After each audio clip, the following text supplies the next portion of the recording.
విశాఖపట్నం జిల్లాలో 15 అసెంబ్లీ సెగ్మెంట్లు ఉన్నాయి. జిల్లాలో మొత్తం 35,78,458 మంది ఓటర్లు ఉన్నారు. వీరిలో పురుషులు 17,75,630 మంది అయితే 18,02,631 మంది మహిళా ఓటర్లు ఉన్నారు. 197 మంది థర్డ్ జెండర్స్ ఉన్నారు. విశాఖపట్నం జిల్లాలో 4,052 పోలింగ్ స్టేషన్లు ఉన్నాయి.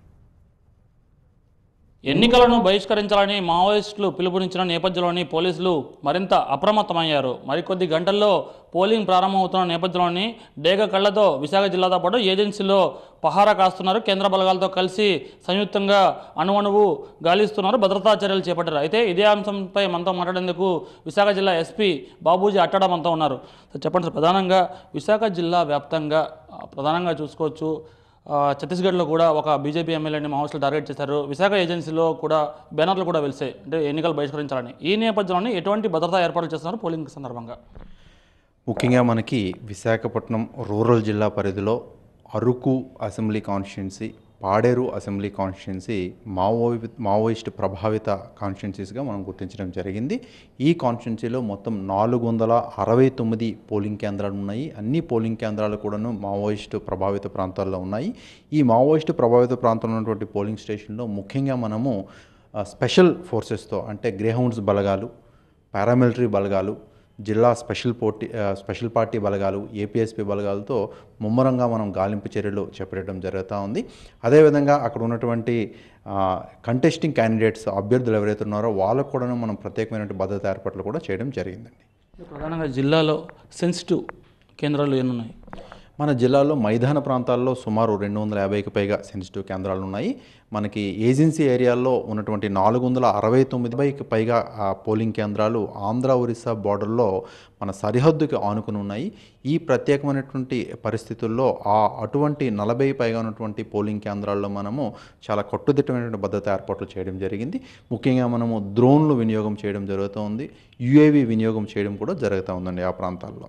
ప్రధానంగా ఎలక్షన్స్ అనగానే అటువైపు మావోయిస్టులు బహిష్కరించాలని పిలుపునిస్తూ ఉంటారు. ఈ నేపథ్యంలో గిరిజనులు కూడా భయాందోళనకు గురవుతున్నారు. మీ తరపున ఓటు వేసే ఓటర్లకి ఎటువంటి భరోసా కల్పిస్తున్నారు?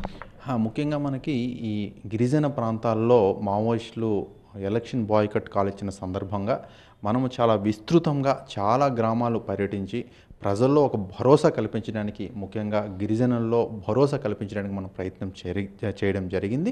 ఆదివాసీ ఓటు అభివృద్ధికి తొలిమెట్టు అని చెప్పి మనం ప్రజల్లో చాలా ఎక్కువగా అవగాహన కార్యక్రమాలు చేపట్టడం జరిగింది. ఆదివాసీల్లో కూడా చాలా మంచి స్పందన ఉందండి మనం చేసిన కార్యక్రమాలకి. గిరిజన మారుమూల ప్రాంతాల్లో కొన్ని పోలింగ్ స్టేషన్స్ ఉన్నాయి, అక్కడ వరకు డైరెక్ట్గా ఈవీఎంసీ రోడ్డు మార్గంలో తీసుకెళ్ళలేని పరిస్థితి. ఆ ప్రాంతాలకి ఎలా అక్కడ వరకు తరలిస్తున్నారు?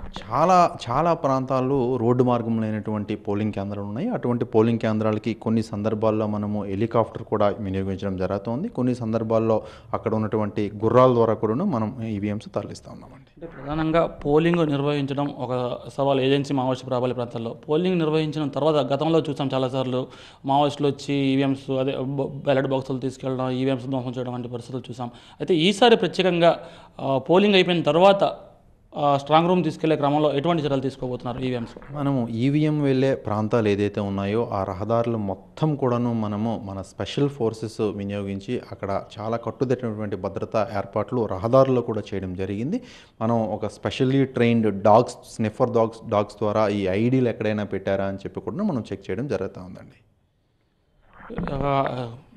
అరకు అలాగే పాడేరు నియోజకవర్గాలకు సంబంధించి ఈవీఎంస్ అంటే సిటీ వరకు అంటే సాయంత్రం 4 గంటలకు పోలింగ్ ముగుస్తూ ఉంది. సిటీ వరకు తరలించడానికి దాదాపుగా 4-5 గంటలు కూడా పట్టే అవకాశం ఉంది. ఆ రాత్రికి ఎక్కడ పెట్టే అవకాశం ఉంది, మరుసటి రోజు తరలించే అవకాశం ఉందా? అప్పుడు ఉన్నటువంటి పరిస్థితుల్లో అంటే మనకి జనరల్గా అక్కడ 4 గంటల వరకే పోలింగ్ ఉంటుంది. మిగతా మైదాన ప్రాంతాల్లో సాయంత్రం 6 గంటల వరకు పోలింగ్ ఉంటుంది. ఈ భద్రతా చర్యల నేపథ్యంలో, ఈ భద్రతా సమస్యల నేపథ్యంలో మనకి 4 గంటలకి పోలింగ్ పూర్తయిపోవడంతో అక్కడ నుంచి మనం ఈవీఎంస్ అక్కడ సమీపం ఉన్నటువంటి మెయిన్ మండల కేంద్రాలకు తరలించి అక్కడి నుంచి మనం విశాఖపట్నం తీసుకురావడానికి ప్రత్యేక ఏర్పాట్లు చేస్తూ ఉన్నాం. కొంతమంది నేతలు మావోయిస్టుల హిట్ లిస్టులో ఉన్నారు, ఇప్పటికే ఎన్నికలు బహిష్కరించాలని మావోయిస్టులు పిలిపించారు. అటువంటి నాయకులకి అదనంగా భద్రత కల్పిస్తున్నారా నార్మల్ డేస్తో పోలిస్తే ఈ ఎన్నికల కోసం? అంటే నాయకుల భద్రత విషయానికి వచ్చేసరికి 2 విషయాలు ఉంటాయి. ఒకటి, నాయకులకు అవగాహన కల్పించడం. వాళ్ళు కూడా చాలా ప్రికాషన్ మెజర్స్ తీసుకోవాల్సి ఉంటుంది. అది కూడా వాళ్ళందరికీ మనం పర్సనల్గా చెప్పడం జరిగింది. ఎన్నికల్లో పర్సనల్గా వాళ్ళు పోలింగ్ బూత్స్ కూడా విజిట్ చేస్తారు. అటువంటి సందర్భాల్లో కూడాను మనము వాళ్ళకి న్యాచురల్గా కొంత ఎడిషనల్ సెక్యూరిటీ కూడా ప్రొవైడ్ చేయడం జరిగింది. అదేవిధంగా వాళ్ళు కూడా చాలా ప్రికాషన్స్ తీసుకోవాలని చెప్పడం కూడా జరిగిందండి.